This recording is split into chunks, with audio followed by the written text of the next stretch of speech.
የእግዚአብሔርን ማዳን ያያል። ምን ማድረግ አለብን? ምን ማድረግ አለብን? እናንተ የፉኝት ልጆች ምን እናደርግ ዘንድ ትወዳለህ? ምን እናድርግ? ማንም ሁለት ልብስ ያለው አንዱን ምንም ለሌለው ሰው ሳይሰስት በልግስና ይስጠው። ምግብ ያለውም ለሌለው ያካፍ። መምህር ሆይ እኛ ቀራጮች ነን፣ ምን እናድርግ? በሕግ ከተወሰነላችሁ በላይ አትውሰዱ። እኛ ወታደሮችስ ምን እናድርግ? የማንንም ሰው ገንዘብ በግፍ አትቀሙ። ማንንም ሰው በሐሰት አትወንጅሉ። ደሞዛችሁ ብቻ ይብቃችሁ።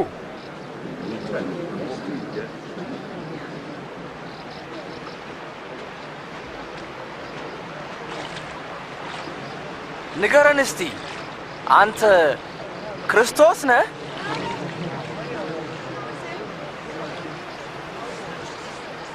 እኔ የማጠምቃችሁ በውሃ ነው። ነገር ግን አብዝቶ የሚበልጠኝ ከኔ በኋላ ይመጣል።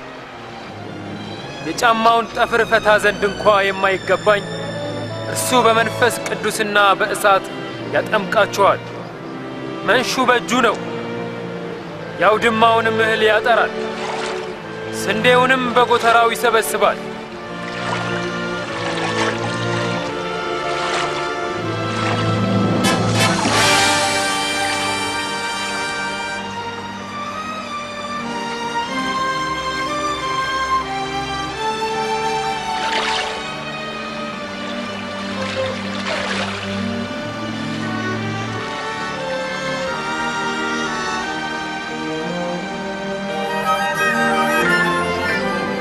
ሕዝቡ ሁሉ ከተጠመቁ በኋላ ጌታ ኢየሱስም ተጠመቀ። መንፈስ ቅዱስም በርግብ አምሳል በእርሱ ላይ ወረደ።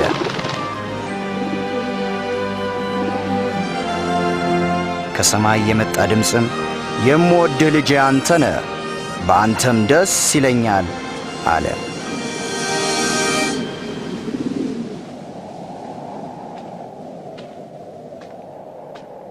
ኢየሱስም አገልግሎቱን ሲጀምር ዕድሜው 30 ያህል ነበር።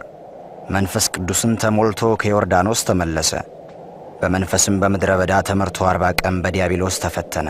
በእነዚያ ቀኖች ምንም አልበላም ነበር።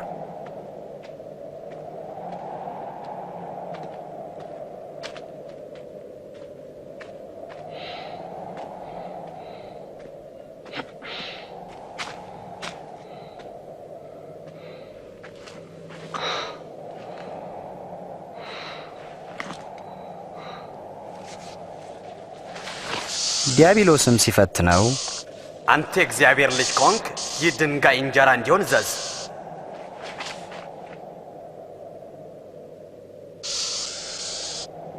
በመጽሐፍ ሰው በእግዚአብሔር ቃል እንጂ በእንጀራ ብቻ አይኖርም ተብሎ ተጽፏል።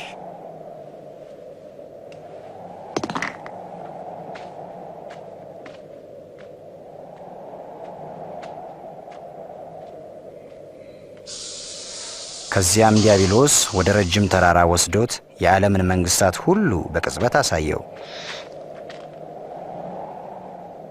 ይህ ስልጣንና ክብር ለኔ ተሰጥቷል፣ ለምወደው ለማንም ሰጠዋለሁ።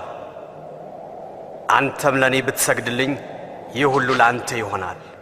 መጽሐፍ ለእግዚአብሔር አምላክ ብቻ ስገድ፣ እርሱንም ብቻ አምልክ ይላል።